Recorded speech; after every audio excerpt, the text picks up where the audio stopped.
దాదాపుగా 27 ఏళ్ల తర్వాత అనుకుంటా ఢిల్లీ వాసులు ఇప్పుడు దీపావళి పండుగ జరుపుకుంటున్నారు. 13 సంవత్సరాలు ఆమ్ ఆద్మీ పార్టీ, అంతకుముందు ఒక 15 సంవత్సరాల పాటు కాంగ్రెస్ పార్టీ, అది 12 అనుకుంటా. టోటల్‌గా 25 ఏళ్లకి పైగా 27 ఏళ్ళు దగ్గర దగ్గరగా అక్కడ దీపావళి లేకుండా చేశారు.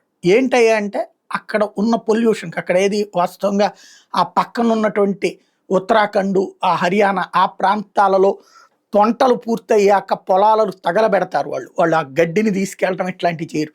వాటిటి వల్ల వచ్చే పొగ ఢిల్లీ వైపుకి వస్తుంటది. అది కాలుష్యానికి ప్రధానమైన కారణం. తర్వాత లోకల్ వెహికల్ పొల్యూషన్ ఉంటది.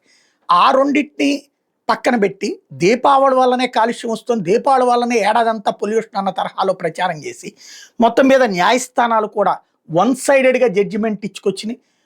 ఇప్పుడు అక్కడ పొల్యూషన్ వస్తుందని వెహికల్స్ ఆపేశారా? లేదు. పొల్యూషన్ వస్తుందని చెప్పేసి ఆదేశాలు అనేక సార్లు ఇచ్చారు. అక్కడ ఆపించమని తగలబెట్టడం ఆగలేదు. మరి ఏం జరిగింది? హిందువుల్ని మాత్రం పండక్కి దూరం చేశారు. న్యూ ఇయర్‌కి అక్కడ బాణాసంచా కాల్చుకుంటారు. ఎవడన్నా గెలిస్తే బాణాసంచా కాల్చుకుంటారు.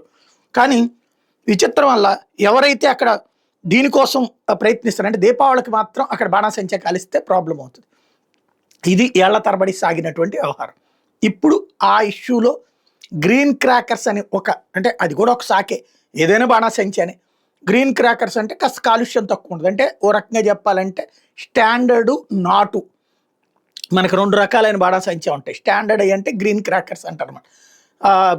మిగతా కంపెనీలు వచ్చేటప్పటికి కాస్త పొల్యూషన్ ఎక్కువ ఉంటుంది అన్నటువంటి కాన్సెప్ట్ని కోర్టుకి నివేదించి, మేము పండగ జరుపుకోవడానికి పబ్లిక్ని ప్రోత్సహించదలుచుకున్నాం, మీరు అడ్డుపడొద్దని చెప్పి ఢిల్లీలో బీజేపీ ప్రభుత్వం వచ్చింది కాబట్టి కోర్టును అడిగితే సుప్రీంకోర్టు కూడా ఓకే చేసింది. తద్వారా దీపావళి అంటే కేవలం దీపాలు పెట్టుకోవడానికే అనే స్థితికి పరిమితమైపోయి ఢిల్లీ నుంచి తమ బిడ్డల్ని, తమ కుటుంబాలని తీసుకుని ఇతర ప్రాంతాలకు వెళ్ళి బాణాసంచా కాల్చుకునే పరిస్థితికి వచ్చినటువంటి కుటుంబాలకి ఇప్పుడు ఢిల్లీలోనే తొలిసారి ఘనంగా జరుపుకోవడానికి సిద్ధపడుతున్నారు.